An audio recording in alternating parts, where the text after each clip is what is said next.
Hey everybody, welcome back to Guys Night Lab. I'm Jesus, and welcome to another edition of Halloween Nights. Today we're going to be talking about a little movie called Tales from the Hood.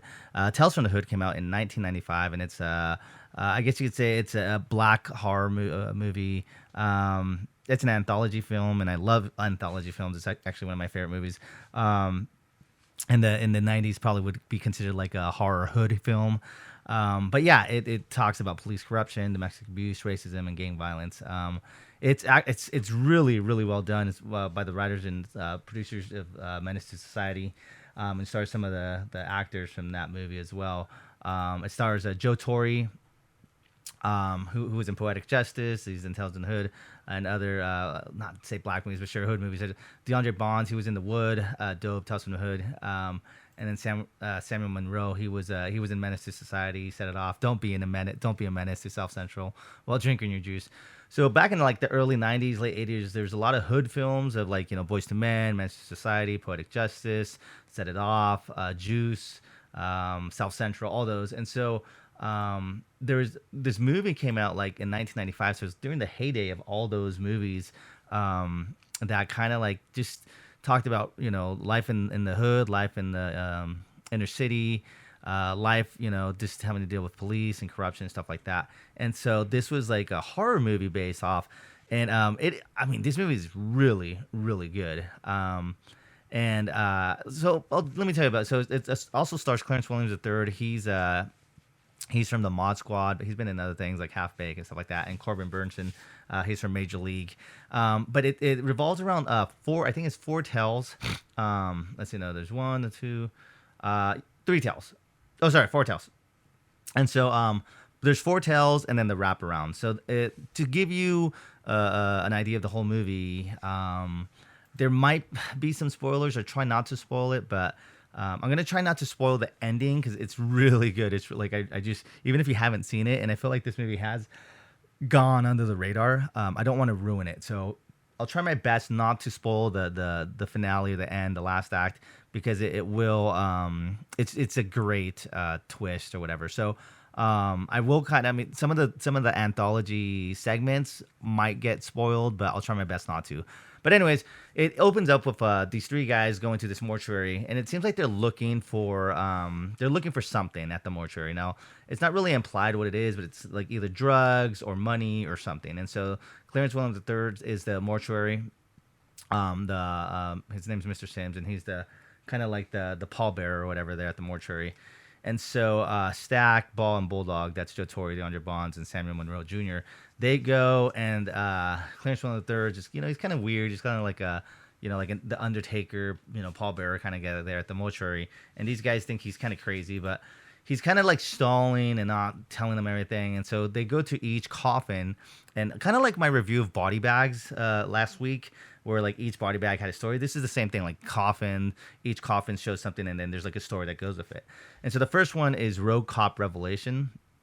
And this one has to do with a young black cop police officer it's like his first day on the job.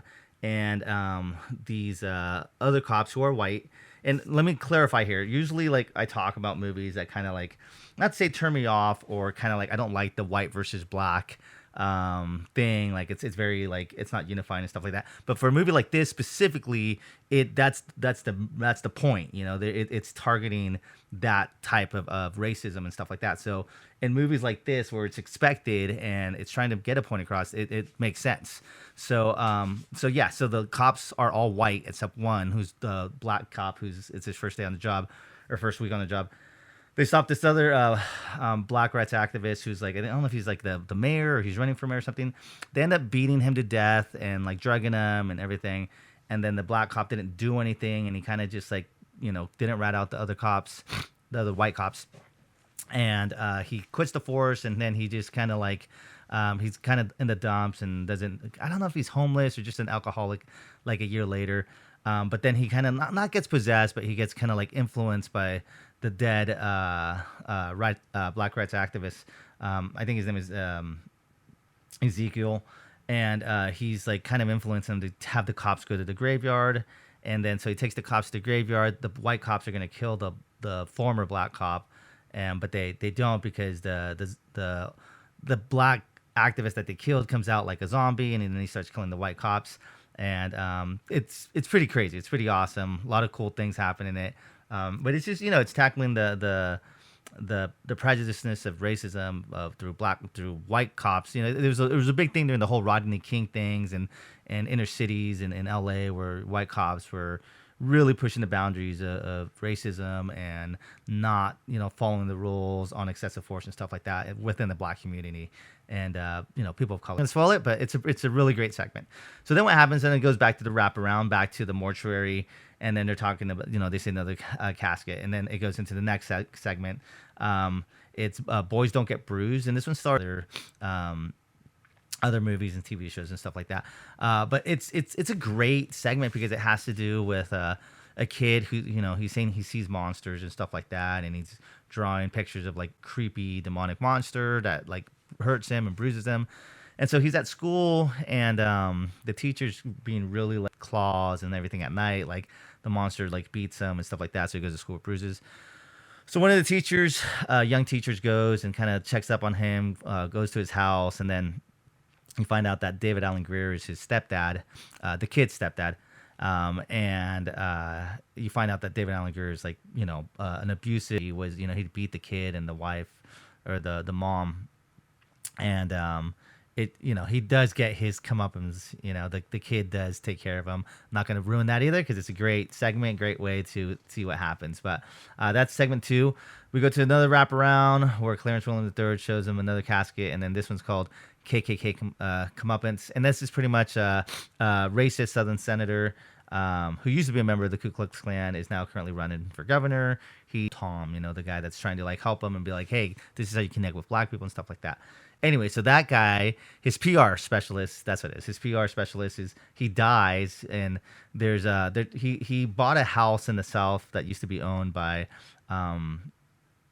It was like a settlement for. There's these dolls that are there, and they're kind of like I don't know how to explain the dolls, but they look kind of creepy. I don't think they're supposed to be creepy, but they're plantation dolls from the Civil War, and it's kind of like this voodoo like kind of thing. And so the whole movie revolves around like the dolls kind of attacking him and kind of like just I guess like the dolls are animated by the souls of the tortured slaves that used to be there.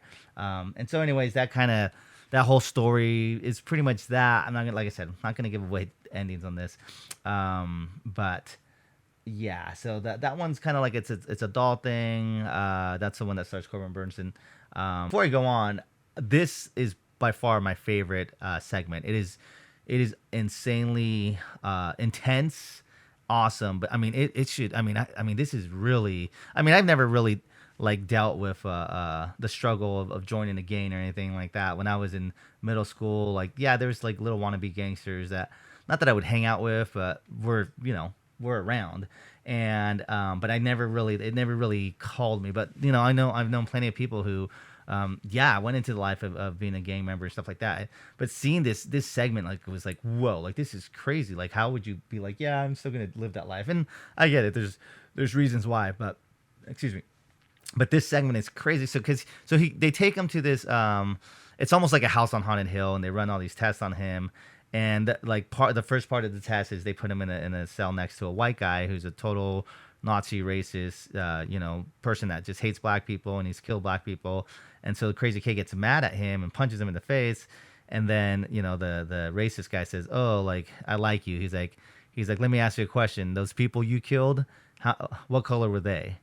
And then he's like, "Yeah, they were black, obviously." And so it kind of made Crazy Cake think a little bit. It's like, oh yeah, like I'm a killer, but all my kills have been from black people.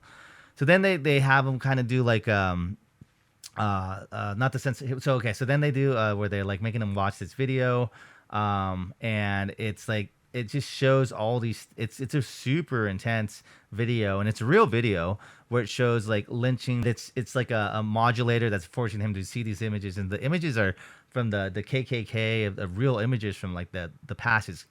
It's pretty intense. It's sad and it's crazy and it's kind of brutal. And so but the intertwine of showing gang violence, black on black crime, it kind of makes you think. It's like hey, like we've come a long way from having this like crazy white people like killing black people, and now black people are killing black people. And so it was a good segment. The segment's still going, but that part is intense and hard to watch at times, but it's good.